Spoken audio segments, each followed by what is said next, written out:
Hello, this is the My Artifact episode number 218. आजची तारीख आहे 29 सप्टेंबर 2015 आणि आता वाजले करीब 11:15.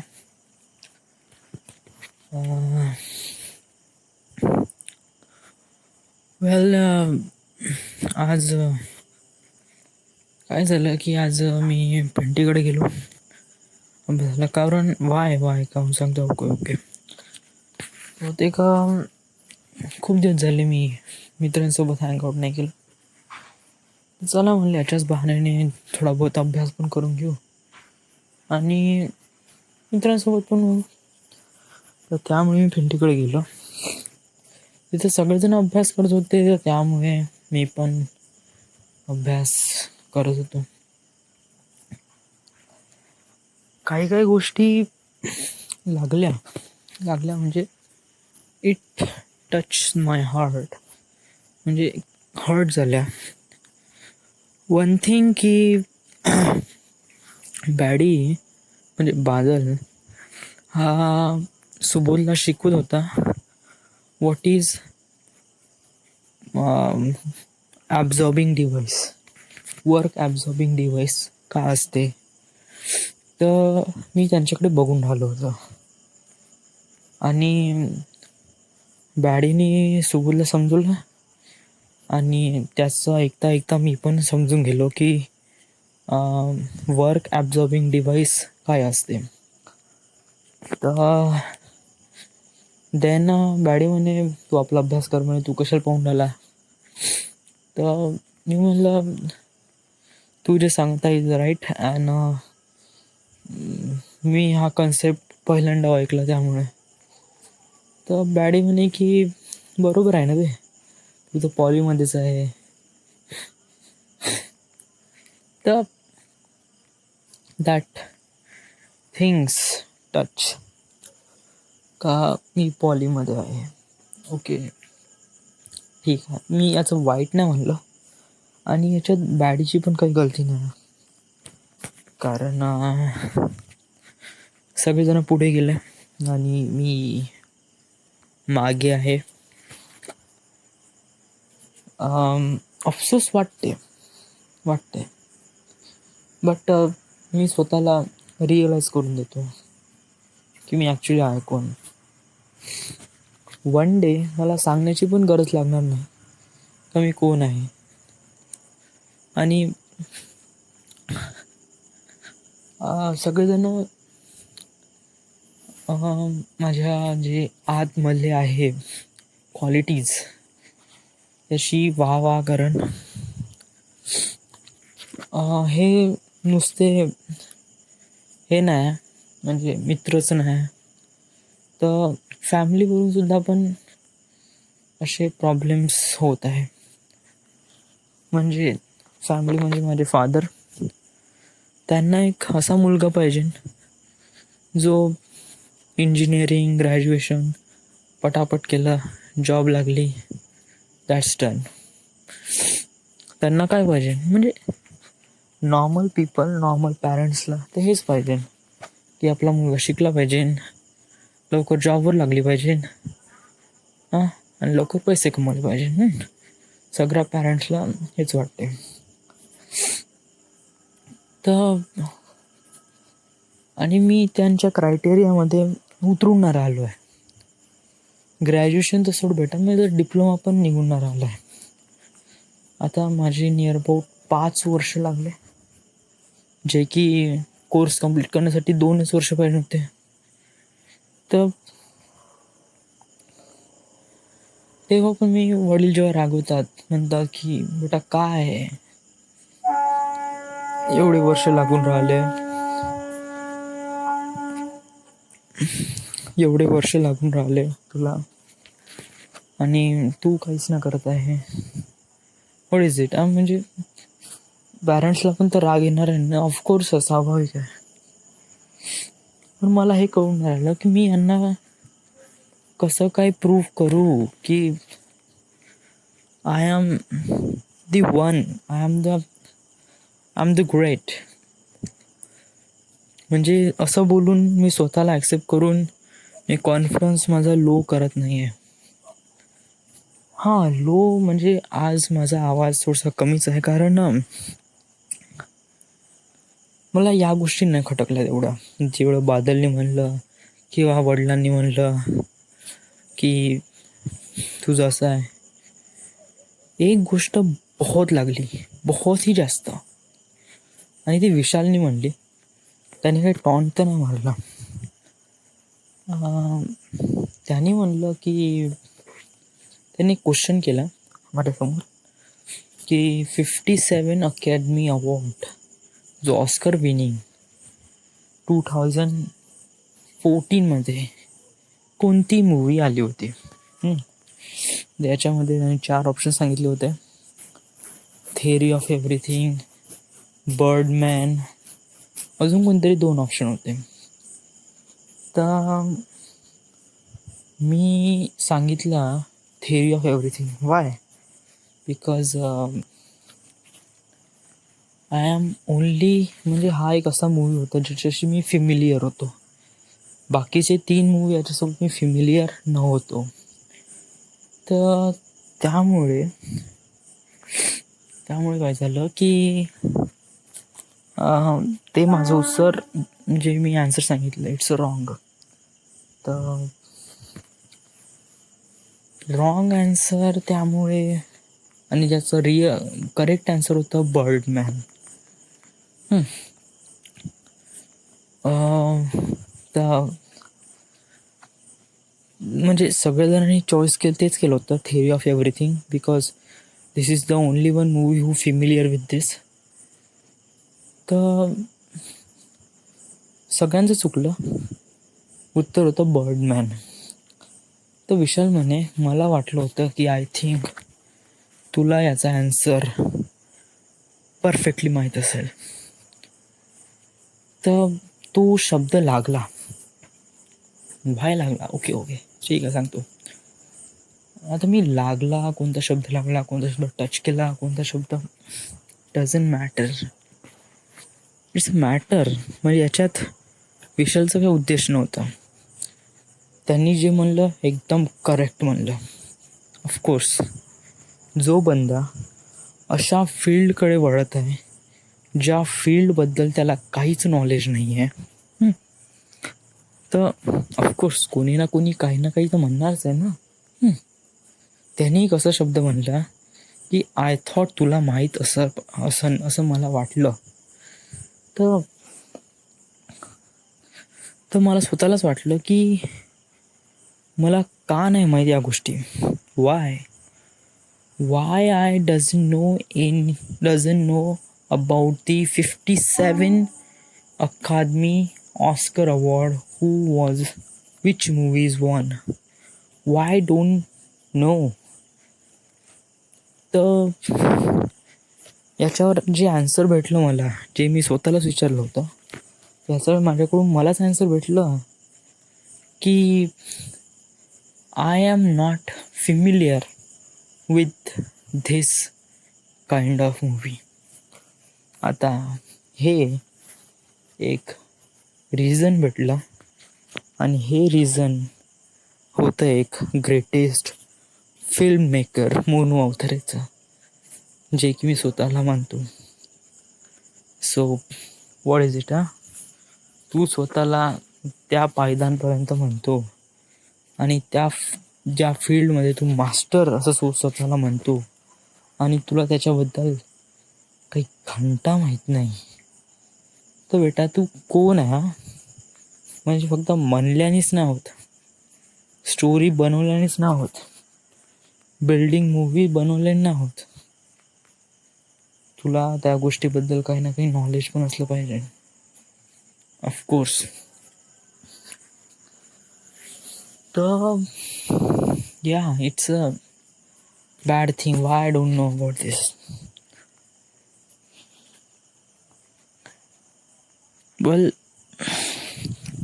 कोणत्या सक्सेसची सुरुवात बहुत बेकार असते, बहुत ही बेकार. मार्क झुकरबर्ग यांनी फेसबुकचा आविष्कार केला, वेल, त्याची कंडिशन काही एवढी काही वाईट नव्हती यार. म्हणजे तोही बंदा खूप जास्त नॉर्मल पर्सन होता. हां, त्याला ठीकठाक होता, तो हुशार पण होता. हॉवर्ड युनिव्हर्सिटीमध्ये ॲडमिशन घेणारा कमी वयाचा, तो सर्वात कमी वयाचा मुलगा होता. तर या, तर you can think who is he and what he can capable of and what kind of respect they those people give them. Other things is Steve Jobs. त्याची पण स्टोरी इतकी काही हार्ड नव्हती बेटा. होती ऑफकोर्स त्याची होती. त्याचं ग्रॅज्युएशन झालं.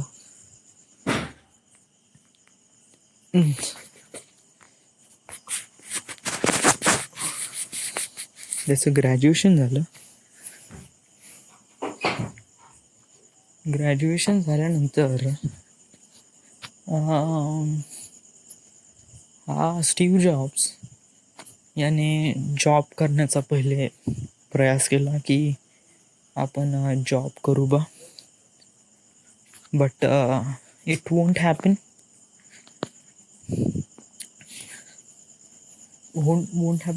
मीन्स काय होतं की त्याला त्याच्या जॉबमध्ये हां हो येतो, 1 मिनिट. तर त्याला त्याच्या जॉबमध्ये इंटरेस्ट नव्हता. वाय? बिकॉज टाकतो गादी. टाकतो ना गादी. तुम्ही झोपा ना. तर त्याच्या जॉबमध्ये इंटरेस्ट नव्हता. वाय? बिकॉज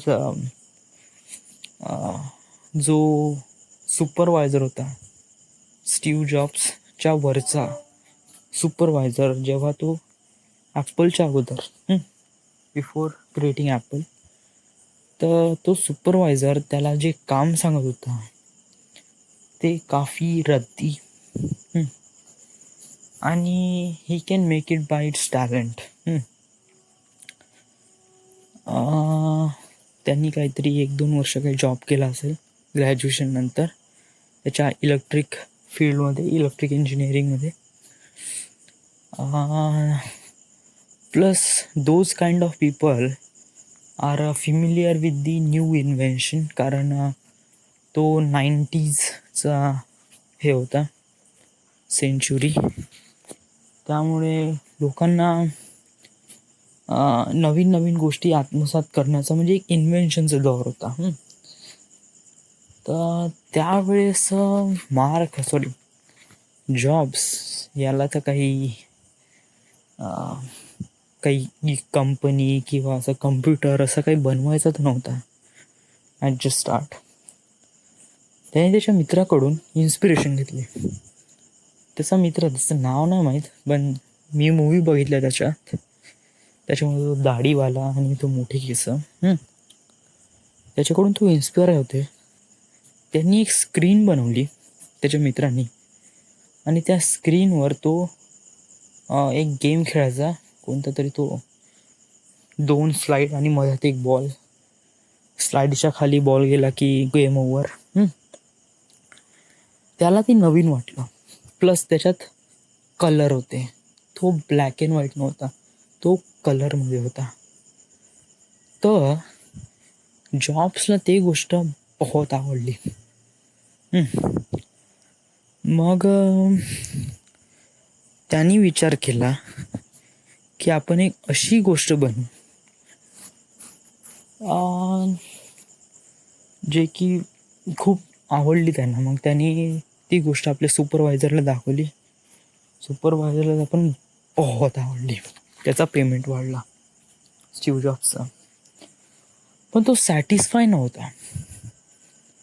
तर एक दिवस असाच जॉबवरून थकून आला आणि बसला.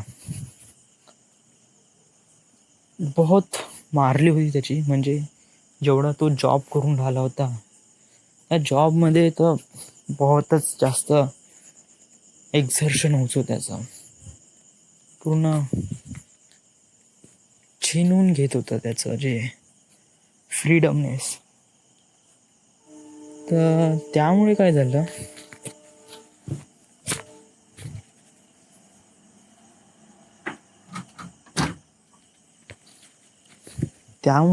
की तो बहुत स्ट्रेस. तर शांततेसाठी त्यांनी तो इंडियामध्ये आला. इंडियामध्ये तो, त्याचा एक मित्र आणि त्याची गर्लफ्रेंड.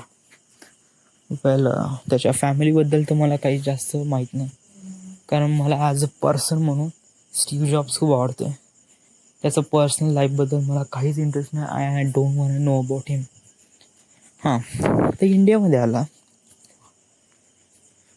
त्यांनी इंडियामध्ये काही दिवस घालले आणि इट्स फील गुड, म्हणजे त्याला थोडं चांगलं वाटलं त्याच्याबद्दल. देन काय झालं की हा बंदा जेव्हा भारत इंडियावरून इथे आला त्याच्या US मध्ये, तर तेव्हा बहुत थकून होता. तर तेव्हा त्यांनी बघितलं की टाईपरायडर एक हे होता, म्हणजे एक टेबल.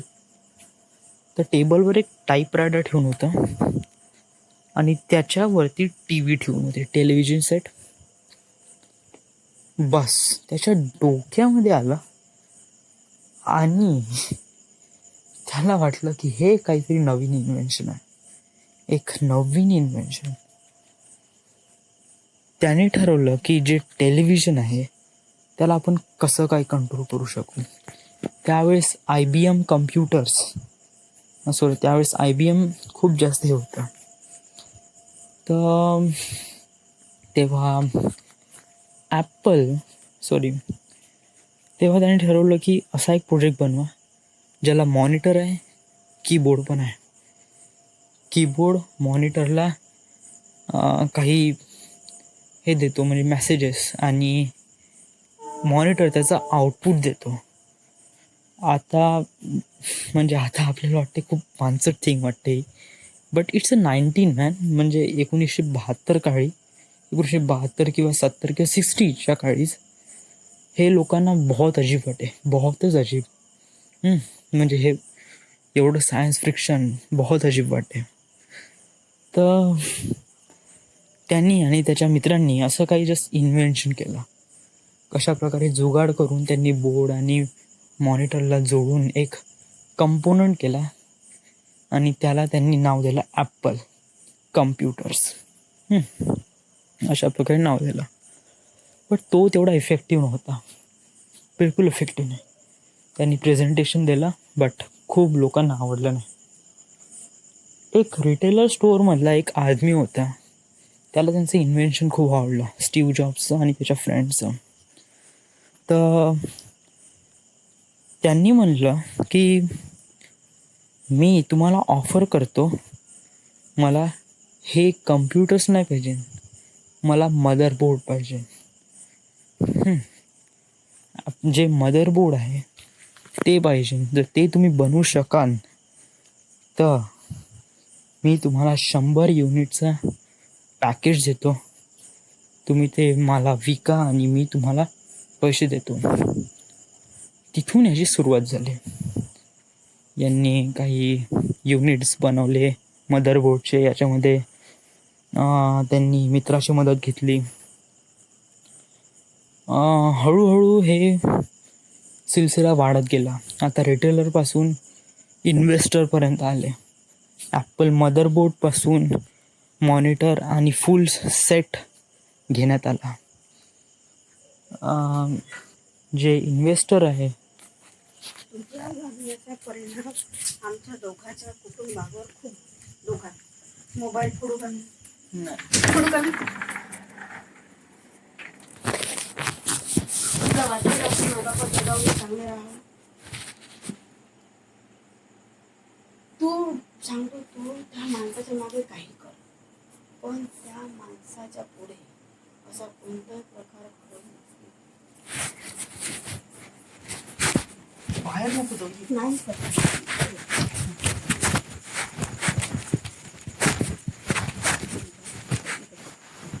तू माझं पोरगं बस. बस. घे, सांग ना मग. बस, मी तुला चांगला हळूच सांगतो. मी धीरे सांगतो. आता सोनू दादा करून आले. दादानं सोनूला बोलवलं होतं. बस इथे मी सांगतो. हो माहित आहे, मला बोललो. कधी कंटाळा झाला. बस आधी सांगतो ते. खाली मच्छी तू बोल ना. सांगावं का नाही सांगावं तुला? घे, सांग. तर त्याने आता सांगितलं पप्पाचा दिमाग एकदम लूज झाला आहे हां. आणि पप्पावर शाळेमध्ये काहीतरी बाउंड्रेशन आहे. त्याच्यामुळे पप्पाला कॉन्फिडन्सची अत्यंत गरज आहे. आणि पप्पाला जेवढं तुम्ही प्रेमाने घ्या, जेवढं त्याच्या मनातलं मोकळं करा, तेवढं त्या माणसावर परिणाम घरात होऊ शकतो. नाहीतर तो माणूस असा वेळ येऊ शकतो की तो माणूस कुटुंब सोडून कुठे जाऊ शकतो. त्या माणसाला आपल्या घरात प्रेम भेटून नाही राहिलं असं त्याचा समज आहे. आज दिवसभर आता पप्पा आले तेव्हापासून सममोहित ह्या न्यूजनं आतापर्यंत न्यूज पाहिली, हे जो प्रकार शाळेमध्ये घडवलेला आहे त्या प्रकारामुळे पप्पाच्या मेंदूवर असा परिणाम झालेला आहे. पण ते त्यांना कळत नाही. तो फक्त आपला काम बघ. आता तू 10 वाजेपर्यंत घरी नाही आला, पप्पा आले तेव्हा चांगलं. तू 10 वाजेपर्यंत घरी नाही आला आणि त्यांनी माझ्यासोबत 2 वेळा कटकट केली. 2 वेळा कटकट करून आता बेडवर पडले तरी तुम्हाला म्हणते तू दिवसभर घर राहून पोराले का पाहता, पोरगं मोबाईल घेऊन तुम्ही तुम्हाला यायला. म्हणजे आमच्यातलं रिलेशन जुळवायचं आहे का तुला तोडायचं कुठं काय नाही? तू घेऊन नाही राहिलो नाही का? तू पहा म्हणून सध्या कशी आपल्या घरातली सिच्युएशन खूप वाईट आहे. ह्या सिच्युएशनला हँडल करणं ही मोठ्या लहाण्याची जबाबदारी आहे. तू ते घरी असताना त्यांना एकटंपणा वाटून राहिला, कारण कुटुंबात असून म्हणून, कारण त्याचं एक मनासारखं त्यांच्या काही घडत नाही, कारण त्यांच्या मनासारखं त्याच्या पोराचं घडून नाही राहिलं म्हणून त्याच्या मनावर परिणाम आहे. मुलगी त्यांच्या मनासारखी वागून नाही राहिली, पत्नी त्यांच्या मनासारखी वागून नाही राहिली म्हणून तो माणूस कुठेतरी आपली खुशी धुंडतो आणि त्या खुशीत तो माणूस रममान होऊन जातो. आता खरं का तर माहीत नाही. आता तो माणूस काल मी घरी नव्हती, तो माणूस काल माझ्याशी किती चांगला वागला, आज तो माणूस माझ्याशी कसा वागला. म्हणून आपण एकच काम करायचं, ह्या गोष्टीचा आपल्या घराला त्रास होत आहे ह्या गोष्टी आपण सोडून द्यायच्या. कोणत्या? संध्याकाळी जेवण तू 10 वाजेपर्यंत तो अभ्यास केला हे कोणी पाहिलं? तुझ्या मनानं पाहिलं असं. पण आपल्या घरामध्ये असं वातावरण सुरू असताना मी नाही पाहिलं, बापांनी पाहिलं, आमच्या मनात काय गैरसमज तयार झाल्यामुळे तू तिथं केलाय असेल अभ्यास. मी एक तुझ्यावर विश्वास ठेवू शकतो पण बाप नाही ठेवू शकत, कारण त्याचा कुटुंबावर कोणावर विश्वास राहिलेला.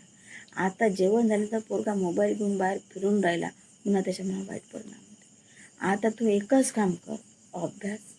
तू भलाही त्याच्या मागं तू आपला एंटरटेनमेंट कर, पण ते घरी असताना आपला अभ्यास पुस्तक घेऊन राहा. पप्पा पप्पाच्या एवढं मोकळं बन, एवढा पप्पाचा मित्र बन का त्याला असा कॉन्फिडन्स दे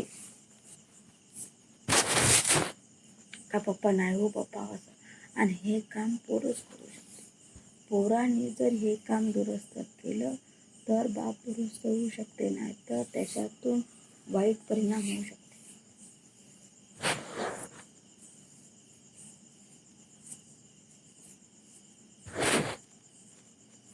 म्हणजे आपल्या वागण्याचा परिणाम तुला वाटत आहे का मी माझ्या वागण्याचा परिणाम पप्पावर होत नाही, पण तुझ्या वागण्याचा परिणाम पप्पावर खूप झालेला आहे. कारण त्यांनी आतापर्यंत केलेली अपेक्षा की माझा पोरगा ग्रॅज्युएशन झाला पाहिजे होता, ते मनासारखं घडत नसल्यामुळे ते लक्ष देऊन न राहिले. चिडचिड पण वाटत आहे. आपल्याबरोबरचे पोरं तुला वाटत आहे की माझ्याबरोबरचे पुढं गेले, तू तुझं स्वतःचा आत्मविश्वास हे करत आहे, परंतु पप्पाला दुसऱ्याचे पोरं पाहताना खूप कमीपणा वाटत आहे. कारण मी सध्याच्या परिस्थितीत मलाही वाटते, परंतु पोरगं म्हणून मला तुला हँडल करूशा वाटते, करतो मी तुला हँडल. परंतु पप्पाच्या दिमागात एक वेळची का कोणतीच गोष्ट घरातून पडली का त्यांच्या दिमागातून निघत नाही. म्हणून त्यांच्यासाठी चांगलं राहण्याचा प्रयत्न कर. आणि त्यांनी आता म्हणून करून दाखवायला काही वेळ, मी नोव्हेंबरपर्यंत घरात राहीन, कारण सध्या त्यांच्या हातातून कोणते कृत्य घडले आणि कोणत्या प्रेशरमध्ये तो माणूस दबून आहे हे आपल्याला सांगता येत नाही.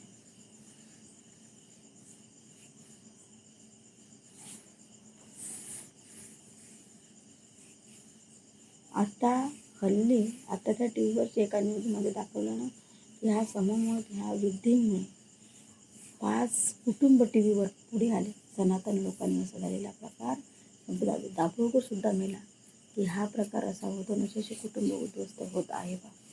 तर आता एका घरांमध्ये असंच सुरू झालं होतं. बँकेतला माणूस होता, त्या बाईला ते आवडत नव्हतं आणि हा आपल्या माणसावर आमचं ऐकत नाही, मुलावर चिडचिड करतो, बाईवर चिडचिड करतो, म्हणून त्या बाईनं त्या माणसाचं तिथं जाणं बंद केलं. हळूहळू तो माणूस तिथून जाणं बंद झाला, तो माणूस सुधारला, त्याचं घर सुधारलं. हे एक मुलांनी केलं काम. मला तशी परिस्थिती आपल्या घरात दिसत आहे. आज आपण त्यांच्या मनाच्या विरुद्ध कोणतं करायला गेलं तरी आपला वाईट परिणाम आहे. त्यांच्या ह्याच्यात तो वाईट परिणाम त्यांच्या मनानेच घेऊन किंवा त्यांना आपल्याच सामील होऊन काही गोष्टी आपण सोडायच्या, काही गोष्टी त्यांनी सोडायच्या आणि आपण बरोबर धरून चाललो. असा कॉन्फिडन्स दे त्यांना का पप्पा तुम्ही माझ्या असा आपलं हे करू नका पप्पा, मी तुमचा मित्र बनतो, तुम्ही माझे मित्र बना. आणि असं वातावरण तयार करा तुम्ही दोघं बापले का आपलं घर फुलून निघते. आपल्या बाप्पाचे 2 दिवस वाचलेले चांगले निघले. आणि हो काय काय प्रकार आहे आपल्या पुढे. आज दादांनी डॉक्टरला बोलले, म्हणजे त्या ह्याच्यावरून तर त्यांना एकच निष्कर्ष आला त्यांच्यामध्ये की हा माणूस कुठेतरी ब्लड प्रेशरमध्ये दबून आहे, म्हणजे काहीतरी प्रकारात हा माणूस दबला आहे. म्हणून असं ह्या माणसाच्या मेंटॅलिटीत का फरक पडला, ह्या गोष्टीसाठी तुम्ही त्या माणसाला काउन्सिलिंगची गरज आहे, काउन्सिलिंग द्या.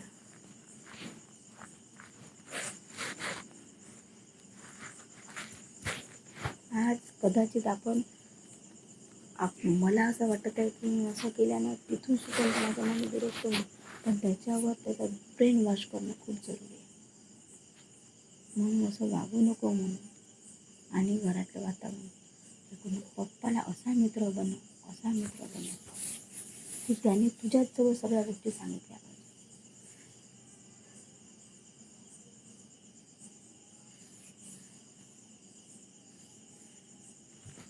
असं तयार कर.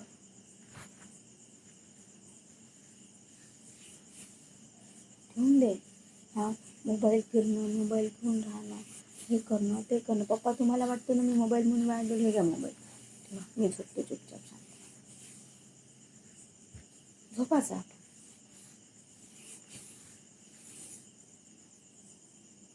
आता मी कसं 2-3 दिवस पाहिलं, मला तर काल चांगले वाटले, आले तेव्हा चांगले वाटले, पण त्यांच्या डोक्यात आता ते भूत घुसलं. त्या भूतामुळे ते एकदम डोक्यात तसा दिमागात जाऊन बसते आणि असं वागते घरात. त्याचा प्रकार खूप हानिकारक ठरते. याने आपल्या कुटुंबाची बरबादी होईल. तुला माया पाहिजे ना, बापही पाहिजे.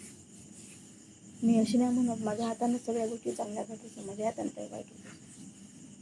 तू सांग बाप्पाला, दादा पप्पा म्हणा तू मोबाईल आणि तुम्ही शांतपणे झोपा, शांत राहा. त्या माणसाचं दिमाग बरोबर कर, मी अभ्यास करतो म्हणा किंवा मी झोपतो म्हणा शांतपणे. आणि सकाळी त्यांच्या म्हणल्यानुसारच सकाळी उठ. कुठं उशीर उठतो, सकाळीच तू उठवून. सकाळी उठून 7 वाजता 6:30 वाजता उठतो, ते 8 वाजता म्हणते, त्याच्या समोर उठतो कधी. हे वांग्याला वांग म्हणतात. उद्यापासून चांगली सुरुवात कर. आजपासून झालं ते झालं, आजपासून तर झालं, उद्यापासून चांगली सुरुवात कर. कमीत कमी 15 महिनाभर तर कर. आपण जसं आपल्याला दादा सांगितलं का महिनाभर 15 दिवस हा प्रोजेक्ट त्या माणसावर करून द्या आणि तोच माणूस तयार करा स्वतः. मग कसं असं चिडचिडीमुळे माझ्या तोंडातून काही शब्द निघते त्याच्या तोंडात जसं वाद गप बंद कर अशा गोष्टी. तर